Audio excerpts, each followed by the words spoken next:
It's Monday, July 11th, 2022. I'm Jonathan Lau, and this is 5 Minutes of Proof, a weekly analysis of the science behind ozone therapy. Today, we're going to take a look at an article that comes to us from Cairo in 2013, and it's entitled Ozone Ameliorates Age-Related Oxidative Stress Changes in Rat, Liver, and Kidney. Effects of Pre- and Post-Aging Administration. One of the really cool things about this study is that they took two groups of rats. One they treated right from the very beginning, basically, and the other they waited until it was aged, until those rats were 15 months old, which is old for a rat, and then started the treatments.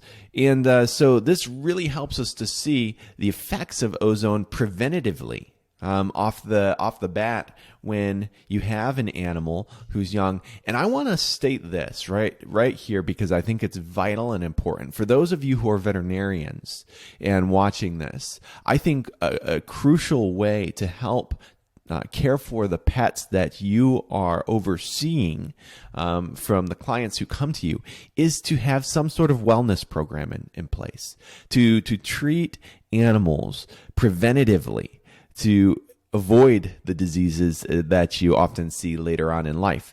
And I believe, based on this study and based on many other studies out there, that ozone therapy should be one of the central tools that you use to treat those pets for your wellness checkups and your wellness visits. It would be a phenomenal way to go. So let's take a look at what they showed here and why I say that. They say controlled ozone administration has been shown to be effective in various pathophysiological conditions with an underlying oxidative burden. So oxidative stress is a problem as we age or as our pets age. And there's really nothing we can do to fully deal with that. But there are some things we can do to help reduce it. So it significantly restored hepatic and renal reduced glutathione contents and normalized cytosolic hepatic glutathione peroxidase activity. Similar but less pronounced effects were observed in the post-aging ozone treated group. So we have a post-aging group and a pre-aging group, young group and old group, basically. And this is a very interesting and important statement.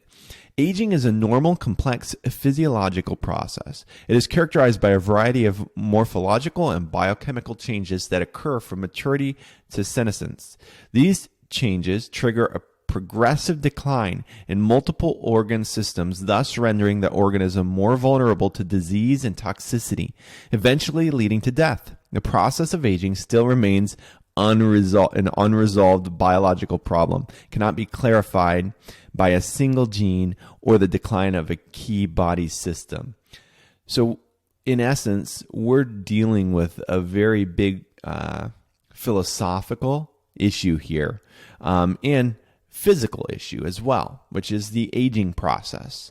And bottom line is we haven't found the fountain of youth, and I believe we will never find the fountain of youth because I believe in God who created us, in sin which separates us from God, and with many things that cannot be fixed through medicine or science. However, I do believe, of course, that God has given us minds to consider with and to study and learn and grow with, and that we can come up with solutions to physical problems and help those physical problems. But ultimately, again, the one gene or the fountain of youth is going to be elusive and impossible to find. However, let's see how ozone can help in this process and help in slowing down the aging process.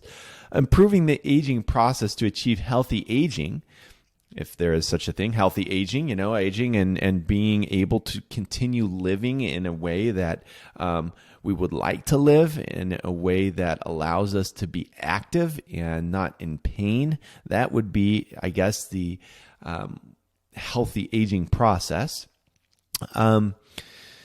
Okay, and thereby delay the onset and progression of multiple age-related diseases, one of the major challenges in the 21st century. One possible intervention to achieve healthy aging is ozone therapy, with its versatile uses and routes of administration. Okay, and we're going to actually do a two-part series with this particular study because we've spent so much time at the beginning on talking about aging and that problem in particular. So next week, we're going to actually look at what this study does and says as far as how the treatment went. But for this week, that has been 5 minutes of proof. I'll see you next time.